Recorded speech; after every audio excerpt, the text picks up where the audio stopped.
Hello les fivettes. J'espère que vous m'entendez bien. Je vous fais cette petite vidéo aujourd'hui. Euh, Parce qu'en fait, j'ai un message très important. Ce matin, j'ai discuté avec une personne qui est en parcours PMA, justement. Euh, et en fait, je me suis rendu compte que mon parcours l'a assez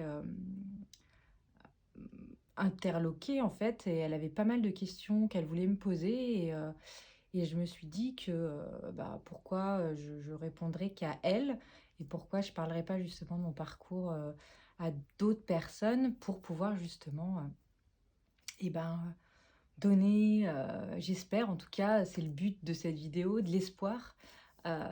Et que en fait une chose très importante à garder vraiment en tête, et j'en suis la preuve, c'est que tout ne repose pas sur la médecine.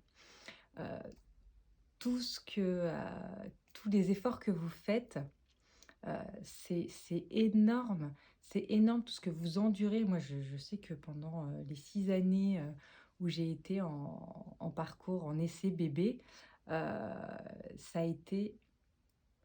J'étais prête à tout. J'étais même prête à pourquoi pas, on me proposait de m'ouvrir le ventre pour mettre un bébé dedans. J'aurais sans doute dit oui.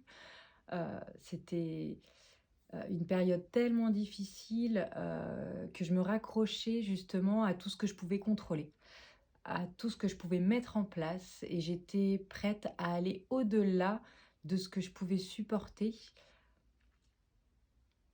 pour être maman, en fait. Et en fait, je voulais vraiment vous partager ces mots aujourd'hui pour vous dire, prenez soin de vous. Parce que ça a marché pour moi. L'état d'esprit dans lequel on est, tous les efforts qu'on est prêt à faire, c'est bien, c'est super, et on peut pas vous le reprocher, mais par contre, n'oubliez surtout pas de prendre soin de vous, parce que il faut vous préparer à être maman et à prendre soin de vous dans votre ensemble. Votre bébé a besoin de vous, aura besoin de vous, et que vous preniez soin de vous et d'eux. Mais maintenant, c'est tout de suite qu'il faut prendre soin de vous. Et moi, tu voyais, pendant mon parcours, pendant ces 6 ans, euh, j'ai essayé énormément de choses. J'ai eu vraiment l'impression de pouvoir contrôler tout ce que je pouvais contrôler. Et il y a certaines choses que je ne pouvais pas contrôler. Et en travaillant sur moi, je me suis fait accompagner, parce que toute seule, je pense que je serais peut-être, voilà, je sais pas, hein, mais je pense que je ne serais pas arrivée là où j'en suis maintenant, je pense. Euh, et ben, grâce à ça, et ben, ça a marché pour moi. Euh, et c'est un truc de dingue parce que ça a marché naturellement. Après donc 2 années à essayer naturellement, puis une grosse année d'insémination, 1 mois sur 2, oui, donc ça a dû durer à peu près 1 an, avec donc les montagnes russes qui vont avec. Et ben 3 FIV. Quand j'ai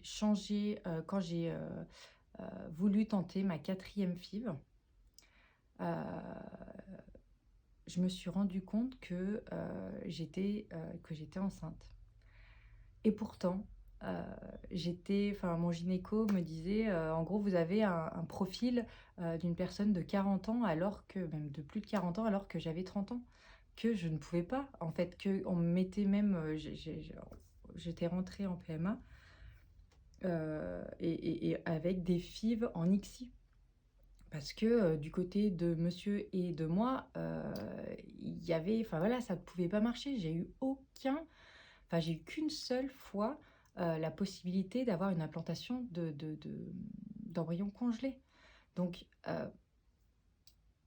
n'hésitez pas, je peux, si vous voulez, enfin, vous pouvez m'envoyer des questions si vous voulez par rapport à ce post, si vous avez des questions sur mon parcours. Donc, n'hésitez pas, je prendrai un moment, je ne sais pas si je pourrais répondre à tout, mais j'essaierai en tout cas de répondre à un maximum de questions. Donc, n'hésitez pas.